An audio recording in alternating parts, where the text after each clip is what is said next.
ఉద్రిక్తతలు కొనసాగుతూనే ఉన్నాయి. మరొక హిందువు ప్రాణాలు తీశారు అక్కడి ఆందోళనకారులు. రాజ్బరీ జిల్లా పంగ్లా సర్కిల్లో ఈ ఘటన చోటు చేసుకుంది. అమృత్ మండల్ అనే యువకుడిపై అక్కడి మూకలు దారుణంగా దాడి చేశాయి. ఈ దాడిలో తీవ్రంగా గాయపడి చివరికి ప్రాణాలు కోల్పోయాడు అమృత్ మండల్. అమృత్పై మత కోణంలో దాడి చేయలేదు అంటూ అక్కడి పోలీసులు చెప్తున్నారు. గత గురువారం దీపు చంద్రదాస్ అనే యువకుడి ప్రాణాలు తీసిన సమయంలో కూడా ఇలాంటి సమాధానమే ముందు చెప్పారు. ఈ వరుస ఘటనలతో బంగ్లాదేశ్లో ఇప్పుడు మైనారిటీల పరిస్థితి రోజు రోజుకి దిగజారిపోతుంది. అక్కడ మైనారిటీలుగా ఉన్నటువంటి హిందువులు ప్రాణాలు అరచేతుల్లో పెట్టుకొని బ్రతకాల్సిన పరిస్థితి కనిపిస్తుంది. ఏ క్షణంలో ఎవరు ఎటు నుంచి దాడి చేస్తారో తెలియక, ఎప్పుడు తమ ప్రాణాలు పోతాయో తెలియక ఇంట్లోంచి బయటకు రావడానికి కూడా భయపడుతున్నారు. బంగ్లాదేశ్లో మైనారిటీల భద్రతపై ఇప్పుడు ఆందోళనలు వ్యక్తమవుతున్నాయి. యూనస్ ప్రభుత్వంపై వ్యతిరేకత పెరుగుతోంది. ఇప్పటికే 3 సలహాదారులు రాజీనామా చేశారు. 2026 ఫిబ్రవరిలో బంగ్లాదేశ్లో సాధారణ ఎన్నికలు ఉన్న నేపథ్యంలో యూనస్ గవర్నమెంట్ ఈ డ్రామా ఆడుతోంది. అక్కడంతా ఒక రకమైన పోలరైజేషన్ చేస్తోంది. హిందూ వ్యతిరేక పోలరైజేషన్ చేస్తోంది. లేదంటే భారత్ వ్యతిరేకతను చూపించి అక్కడ ఓట్లు దండుకోవాలని ప్రయత్నిస్తోంది. అల్లకల్లోలాలకు కారణం అవుతోంది అని కొన్ని అభిప్రాయాలు మనం చూస్తున్నాం. ఇక పూర్తిగా షేక్ హసీనా గుర్తులు లేకుండా చేసేయాలని, ఆ పార్టీని నామరూపాలు లేకుండా చేసేయాలి అనే ఆలోచనలో యూనస్ గవర్నమెంట్ ఉన్నట్లుగా కనిపిస్తుంది. యూనస్ ఉన్నట్లుగా కనిపిస్తుంది. సో దాంట్లో భాగంగానే పెద్ద ఎత్తున అక్కడ ప్రజల్ని రెచ్చగొట్టి షేక్ హసీనాను ఒక పెద్ద ద్రోహిగా చిత్రీకరించి, ఆ ద్రోహికి లేదంటే వాళ్ళ వ్యతిరేక శక్తులకు ఆశ్రయం కల్పిస్తున్నట్లుగా భారత్ను చిత్రీకరించి అక్కడ ఉన్నటువంటి హిందువులకు వ్యతిరేకంగా మత ఉద్రిక్తతలను రెచ్చగొట్టి హిందువుల మీద, మైనారిటీల మీద దాడులు జరిగేలా చేసి చివరికి ఒక పోలరైజేషన్ చేయడం ద్వారా ఎన్నికల్లో లబ్ధి పొందాలని భావిస్తున్నట్లుగా తెలుస్తోంది. ఎన్నికలు దగ్గరలోనే ఉన్నాయి. ఈ నేపథ్యంలో వరుసగా జరుగుతున్నటువంటి ఘటనలు, ముఖ్యంగా హాదీకి సంబంధించి, హాదీ ప్రాణాలు ఏ విధంగా తీశారో మనం చూసాం. ఎక్కడ రాజకీయ నాయకుడిగా ఎదుగుతాడో, ఒక విద్యార్థి నాయకుడిగా ఉన్నటువంటి వ్యక్తి పార్టీ పెట్టాడు. పార్టీ ఎన్నికల్లో పోటీ చేయడానికి కుదరదని చెప్పారు. ఇండిపెండెంట్గా పోటీ చేస్తుంటే చివరికి ఎన్నికల ప్రచారంలో ఉండగా దారుణంగా కాల్చి అతని ప్రాణాలు తీశారు అక్కడ. అంటే రాజకీయ ప్రత్యర్థులను ఎదగకుండా చేయడం ఒకవైపు, అక్కడ ఉన్నటువంటి మైనారిటీల మీద, హిందువుల మీద వ్యతిరేకతను రెచ్చగొట్టి వాళ్ళ ప్రాణాలు తీసి చివరికి ఒక పోలరైజేషన్ చేయడం ద్వారా ముస్లిం ఓట్లను గ్యాదర్ చేసి తామే ఆ దేశానికి మొత్తానికి ఒక రక్షకులం అని చెప్పేసి, ఆ దేశం యొక్క నిజమైన స్వాతంత్రాన్ని తామే కాపాడగలుగుతామని చెప్పి చివరికి పాకిస్తాన్ పంచన చేరుతున్నటువంటి పరిస్థితి మనకు కనిపిస్తుంది. ఆ దేశంలో ఉన్నటువంటి నాయకులు ఈ సమయంలో బంగ్లాదేశ్లో ఎందుకు పర్యటిస్తున్నారు? ఇక్కడ ఒక్క విషయాన్ని మనం గమనించాలి. బంగ్లాదేశ్లో ఉన్న ప్రజల్ని కొంతమంది వ్లాగర్స్ అడిగినటువంటి ప్రశ్నలు ఏంటో తెలుసా? ఒకవేళ మీరు పాకిస్తాన్ వెళ్ళాలి, ఇక్కడ ఉన్నటువంటి ముస్లిమ్స్, బంగ్లాదేశ్లో ఉన్నటువంటి ముస్లిమ్స్ కొంతమందిని అడిగారు, మీరు అవకాశం వస్తే పాకిస్తాన్ వెళ్తారా, భారతదేశం వెళ్తారా అనే ప్రశ్న వచ్చినప్పుడు మేము పాకిస్తాన్ వెళ్తాం అంటున్నారు. అట్ ద సేమ్ టైం అసలు భారతదేశం విషయంలో మీ ఒపీనియన్ ఏంటి అంటే, భారతదేశానికి ఇక బంగ్లాదేశ్ సహాయం చేయడం ఆపేయాలి అని చెప్పి అంటున్నారు. బంగ్లాదేశ్ భారతదేశానికి సహాయం చేయడం ఏంటి? What is this non sense? అంటే ప్రజలకి ఏమి నూరిపోస్తున్నారనేది ఒక్కసారి గమనించవచ్చు. ఓ పక్క ఇంత పెద్ద అల్లర్లు జరుగుతుంటే పాకిస్తాన్లో ఉన్నటువంటి కొంతమంది తీవ్రవాదులు, ఉగ్రవాదులు ఇక్కడ పర్యటిస్తున్నారు. ఉగ్రవాద నాయకులు అక్కడ పర్యటిస్తున్నారు. అక్కడి ప్రజలను రెచ్చగొట్టే ప్రయత్నం చేస్తున్నారు. మొహమ్మద్ యూనస్ ప్రభుత్వాన్ని తామే నడిపిస్తున్నారు. ఇప్పుడు చాలా రోజుల నుంచి పాకిస్తాన్కి క్లోజ్ అవ్వడాన్ని మనం చూస్తూనే ఉన్నాం. పాకిస్తాన్తో వ్యాపార సంబంధాలు పెంచుకుంటున్నారు, రక్షణ ఒప్పందాలు కుదుర్చుకుంటామంటున్నారు. భారతదేశం తమ వ్యతిరేకులకు ఆశ్రయం కల్పిస్తుంది అంటున్నారు. ఎందుకు? షేక్ హసీనాకు మనం ఆశ్రయం కల్పించామని. It's very clear, India is very clear. మనం ఒక్కసారి ఆశ్రయం కల్పించిన తర్వాత we can't offer them as bait in tough conditions. ఈ విషయాన్ని ఇప్పటికే భారత్ క్లియర్గా చెప్పింది, అండ్ we proved it. ఇప్పుడేదో అక్కడ హిందువుల మీద దాడులు జరుగుతున్నాయని, లేదంటే అక్కడేదో కొంత ప్రభుత్వం పిచ్చి పనులు చేస్తుందని చెప్పేసి మన స్నేహితుల్ని మనం వదిలేసే పరిస్థితి లేదు. We all know how it happened. అసలు బంగ్లాదేశ్ ఎలా జరిగిందో, దానికోసం భారత్ ఎంత కోల్పోవాల్సి వచ్చిందో, ఎంత రిస్క్ తీసుకోవాల్సి వచ్చిందో మనందరికీ తెలుసు. బంగ్లాదేశ్లో ఉన్న బెంగాలీ భాషా ప్రయుక్త ఆధారితంగా వాళ్ళు మేము ప్రత్యేకంగా ఏర్పడతాం, మాకు పాకిస్తాన్లో విలువ లేదు అంటే దానికి భారతదేశం సపోర్ట్ చేసింది. వాళ్ళ పోరాటానికి భారతదేశం మద్దతుగా నిలబడింది. ఆ సమయంలో దానికోసం పాకిస్తాన్తో యుద్ధం చేయాల్సి వచ్చింది. And we did it. కానీ ఇప్పుడు బంగ్లాదేశ్ పాకిస్తాన్కు దగ్గర అవుతుంది. ఎక్కడి నుంచి అయితే మాకు స్వాతంత్రం కావాలన్నారు, ఇప్పుడు అదే దేశానికి దగ్గర అవుతుంది. ఒకవేళ నిజంగా పాకిస్తాన్లో భాగంగా బంగ్లాదేశ్ ఉండుంటే మరొక బలూచిస్తాన్ లాగా అయి ఉండేది. ఇప్పటికీ అల్లర్లు జరుగుతుండేవి. ఇప్పటికీ పాకిస్తాన్ నుంచి విముక్తి కోసం ఎలాగైతే బలూచిస్తాన్ పోరాడుతూ వస్తుందో, తమని దోచుకొని, తమ ప్రజల్ని దోచుకొని వాళ్ళ రక్తాన్ని పీల్చుకు తింటున్నారో పాకిస్తానీలు బలూచిస్తాన్లో, అలాగే ఇప్పుడు బంగ్లాదేశ్లో కూడా జరుగుతూ ఉండేది. బంగ్లాదేశ్ ప్రజలు కూడా ప్రాణాలు అర్పించి మరీ తమ స్వాతంత్రం కోసం పోరాడుతూ ఉండాల్సి వచ్చేది.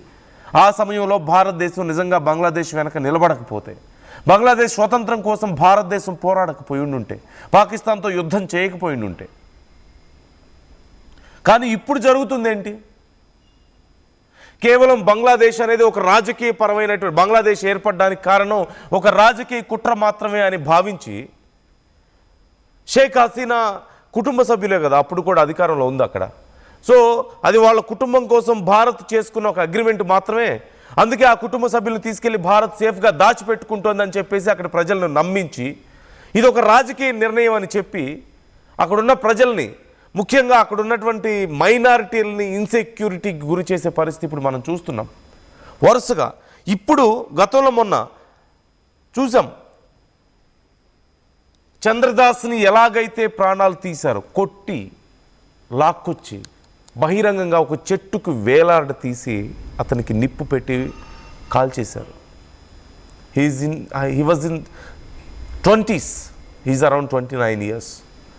అలాంటి ఘటన ఇప్పుడు మరొకటి మనం చూస్తున్నాం. అయితే ఇక్కడ రెండు రకాల వర్షన్స్ మనకు వినిపిస్తున్నాయి ఈ ఘటనకు సంబంధించి. అమృత్ మండల్ ఇతను సామ్రాట్ బహిని అనేటువంటి ఒక గ్రూప్ని మెయింటైన్ చేస్తూ ఉన్నాడని. రెండు రకాల వర్షన్స్ నేను ఎందుకు చెప్తున్నాను అంటే, ఒక చిన్న క్లారిటీ ఉంది ఇక్కడ. ఇతను ఒక రౌడీ అని ముద్ర వేశారు. ఒక రౌడీ ఇతను ఒక గ్రూప్ని మెయింటైన్ చేస్తున్నారు. సామ్రాట్ బాహిని అనే గ్రూప్ ఉంది. వీళ్ళు ఎక్స్టార్షన్కి పాల్పడుతూ ఉంటారు, ప్రజల్ని బెదిరించి డబ్బులు తీసుకుంటూ ఉంటారు, రౌడీజం చేస్తుంటారు. ఇతని మీద ఆల్రెడీ 2 కేసులు ఉన్నాయని చెప్తున్నారు. ఒకటి మర్డర్ కేస్. సో ఇతను అక్కడ ఒక వ్యక్తి ఇంటికి వెళ్ళి రాత్రి 11 గంటల సమయంలో ఈ రాజ్బరీ ఏరియాలో షాంక్షా సబ్ డిస్ట్రిక్ట్లో, పాంక్షా సబ్ డిస్ట్రిక్ట్ ప్రాంతంలో, ఢాకా నుంచి 3 గంటల దూరం ఇది రాజధాని నుంచి. ఆ ప్రాంతంలో అక్కడ మొహమ్మద్ అక్కడ ఒక వ్యక్తి ఇంటికి వెళ్ళాడు రాత్రి 11 గంటల సమయంలో. వెళ్ళి అక్కడ డబ్బులు వసూలు చేయబోయాడు. వాళ్ళందరూ రౌడీలు వచ్చారు అని చెప్పి గట్టిగా అరిచారంట. ఆ సమయంలో అక్కడ ఉన్న వాళ్ళందరూ వచ్చి వాళ్ళని పట్టుకున్నారంట. అదే సమయంలో మిగతా ఇతనితో పాటు వచ్చిన వాళ్ళందరూ పారిపోయారట. అమృత్ మండల్తో వచ్చిన వాళ్ళందరూ పారిపోయారు, కానీ అమృత్ మండల్ మాత్రం దొరికాడట. ఇతన్ని కొట్టారంట, తీవ్రంగా కొట్టారు. పోలీసులకు సమాచారం వెళ్ళింది. పోలీసులు వచ్చేసరికి అతను స్పృహ పడిపోయి ఉన్నాడు, కొన ప్రాణంతో ఉన్నాడు. అక్కడి నుంచి హాస్పిటల్కి తరలిస్తుంటే అతను ప్రాణాలు కోల్పోయాడు. You can see on screen photo మీకు కనిపిస్తుంది. సో అతను ప్రాణాలు కోల్పోయాడు. ఇది చెప్తున్న మాట ఇక్కడ. కానీ అదర్ వర్షన్లో మనం ఆలోచించాల్సినవి కొన్ని ఉన్నాయి. First thing, he is a Hindu. అంత మాత్రాన రౌడీజం చేస్తే సపోర్ట్ చేయాలా? No. But there are some dark spots ఇక్కడ కొన్ని కనిపిస్తున్నాయి. ఎందుకంటే అతనితో పాటు మిగతా వాళ్ళు వచ్చారు, వాళ్ళందరూ పారిపోయారు, ఇతను ఒక్కడిని మాత్రం కొట్టి చంపేశారు, ప్రాణాలు తీసేశారు. అట్ ద సేమ్ టైం ఇతను గతంలో షేక్ హసీనా బంగ్లాదేశ్ని విడిచి వెళ్ళిపోయిన సమయంలో ఇతను కూడా అక్కడ మాయమైపోయాడట. కానీ రీసెంట్గానే మళ్ళీ తిరిగి ఆ ప్రాంతానికి వచ్చాడు. అంటే అతను ఒక హిందూ అయి ఉన్నాడు. At the same time Sheikh Hasina party మద్దతుదారుడిగా ఉన్నాడు. ఆ సమయంలో కూడా అతనికి థ్రెట్ ఉంది. ఇప్పుడు ఎలాగైతే షేక్ హసీనాని, అతని ఆమె కుటుంబ సభ్యుల్ని ఆమె పార్టీని ఎలాగైతే లేకుండా చేయాలని అక్కడ ప్రయత్నాలు చేస్తున్నారో వాళ్ళ మద్దతుదారుల మీద కూడా జరుగుతున్నటువంటి దాడిగా దీన్ని మనం ఖచ్చితంగా చూసే అవకాశం ఉంది. ఆ సమయంలో అతను కనిపించకుండా వెళ్ళిపోయాడు, పారిపోయాడు. దాడి జరుగుతుందన్న భయంతో ఇప్పుడు చాలా రోజుల తర్వాత తిరిగి ఆ ప్రాంతానికి వచ్చాడు. ఇప్పుడు మళ్ళీ అతని మీద దాడి చేసి ప్రాణాలు తీశారు. బట్ యాజ్ పర్ రికార్డ్స్ అతని మీద 2 కేసులు కూడా ఉన్నాయి. అతనితో పాటు మరొక వ్యక్తిని అరెస్ట్ చేశారు, మొహమ్మద్ సలీం అనే వ్యక్తిని. అతని దగ్గర ఒక గన్ కూడా స్వాధీనం చేసుకున్నట్లుగా తెలుస్తుంది. సో ఇది పరిస్థితి. వరుసగా హిందువుల మీద జరుగుతున్నటువంటి ఇవి కేవలం రికార్డ్స్లోకి వచ్చినవి మాత్రమే. సరే, ఒకవేళ నిజంగా అతను ఒక రౌడీ అనుకున్నప్పటికీ కూడా, ఒక రౌడీ అయినా సరే ఇంటికి వస్తే కొట్టి ప్రాణాలు తీసే పరిస్థితి ఏంటి? ఏం ఆటవిక చర్య ఇది? ఏ ఆటవిక సమాజం ఇది? ఇక్కడ కేవలం అతను రౌడీయా, అతను ఏం చేస్తున్నాడు అనే దానికంటే కూడా అతను ఒక హిందువు అవ్వడం అక్కడ చేసిన తప్పు అది. సరే, మరి ఇతర విషయంలో చెప్తున్నారు, బాగానే ఉంది. మరి చంద్రదాస్ విషయంలో ఏం చెప్తారో, దీపు చంద్రదాస్ విషయంలో ఇంకా ఎన్నో ఘటనలు ఇలాంటివి జరిగాయి. గతంలో కూడా మనం ఒక 2 years 1.5 year బ్యాక్ వరకు కూడా మనం చూసాం. బయటకు తీసుకొచ్చి, రోడ్ల మీదకు తీసుకొచ్చి అక్కడ ఉన్నటువంటి మైనారిటీల్ని కొట్టి వాళ్ళ ఇళ్లలోకి దూరి వాళ్ళ మహిళల మీద దాడి చేస్తుంటే కూడా ఏమీ చేయలేని చేతగాని ప్రభుత్వం ఇప్పుడు అక్కడ ఉంది. మొహమ్మద్ యూనస్ గవర్నమెంట్ అక్కడ ఉంది. And they want to occupy Bangladesh పూర్తిగా. అంటే ఎలాగైతే పాకిస్తాన్లో అసిమ్ మునీర్ పార్టీ లేకుండా ఇమ్రాన్ ఖాన్ని జైలుకు పంపి ఆ పార్టీ లేకుండా చేసి తర్వాత షెహబాజ్ షరీఫ్ను కూడా కొద్ది స్లోగా మాయం చేసి చివరికి ఇప్పుడు త్రివిధ దళాధిపతిగా ఉన్నాడు కదా, ఇక పూర్తి స్థాయిలో అధికారం చేపట్టాలనుకుంటున్నాడో, బంగ్లాదేశ్లో కూడా అలాంటి పరిస్థితే వచ్చే అవకాశాలు కనిపిస్తున్నాయి. ఇతర పార్టీలను లేకుండా చేస్తున్నారు. షేక్ హసీనాని ఇప్పుడు భయపెడుతున్నారు. వస్తే ఎలాగో ఖచ్చితంగా అక్కడికి వెళ్ళిన తర్వాత శిక్ష అమలు చేస్తారు, ప్రాణాలు తీసే అవకాశం క్లియర్గా కనిపిస్తోంది. మరోవైపు యువ నాయకుడిగా ఎదుగుతున్నటువంటి వ్యక్తిని ఎలా కాల్చి ప్రాణాలు తీశారో మనం చూసాం. హాదీని ఇదే సమయంలో ఇక మిగతా పార్టీలు కూడా లేకుండా చేయాలి, ప్రజలందరినీ అక్కడ ఉన్నటువంటి వాళ్ళందరినీ పోలరైజ్ చేయాలి అంటే మైనారిటీస్ మీద వ్యతిరేకత పెంచాలి. దానికోసం ఈ వరుస దాడులు మనం చూస్తున్నాం. మైనారిటీస్ మీద దాడులు జరుగుతుంటే కనీసం వాళ్ళ ప్రాణాలకు కూడా రక్షణ ఇవ్వలేనటువంటి పనికిమాలిన ప్రభుత్వం ఇప్పుడు అక్కడ ఉంది. సో పరిస్థితులు ఇలాగే కొనసాగితే మరింత దిగజారిపోయే అవకాశం కనిపిస్తుంది. ఇప్పటికే అక్కడి భారీ ఎత్తున అక్కడి హిందువులు, మైనారిటీలు బోర్డర్ దాటి మేము ఇక్కడ ఉండలేం, బంగ్లాదేశ్లో మమ్మల్ని కూడా మీ దేశంలోకి రానివ్వండి అంటూ భారతదేశాన్ని అభ్యర్థిస్తున్న పరిస్థితి కనిపిస్తుంది. ఇతర దేశాలకు పారిపోతున్నారు, బోర్డర్స్ దాటి వెళ్ళిపోతున్నారు. అక్కడ ఒక అనాగరిక సమాజాన్ని మనం చూస్తున్నాం. పరిస్థితులు ఇలాగే కొనసాగితే ఇక ప్రజాస్వామ్యం పూర్తిగా చచ్చిపోయే పరిస్థితులు ఉన్నాయి. అతి త్వరలో ఇక్కడ కూడా ఒక డిక్టేటర్షిప్ లాంటి పరిస్థితి వచ్చే అవకాశం ఉంది. ఎవరి ఆధ్వర్యంలో వీళ్ళందరూ నడుస్తున్నారనేది మనందరికీ తెలిసిందే. పాకిస్తాన్ ఆధ్వర్యంలోనే ఈ గొడవలన్నీ జరుగుతున్నాయి. పాకిస్తాన్ గైడ్ చేస్తుంది వీటన్నిటిని.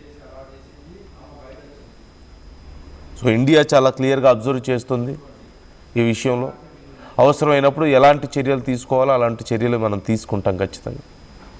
సో మీ అభిప్రాయాలు ఏంటి ఈ విషయంలో కామెంట్ చేసే ప్రయత్నం చేయండి. చరిత్ర సృష్టించినోడు ఇప్పుడు ఆ చరిత్రని తిరగరాయబోతున్నాడు. అబద్ధాల గోడల్ని బద్దలు కొట్టి నిజాలను రాగా మీ ముందుంచబోతున్నాడు. నిజమైన వార్తల కోసం వెంటనే డౌన్లోడ్ చేసుకోండి రా యాప్ని.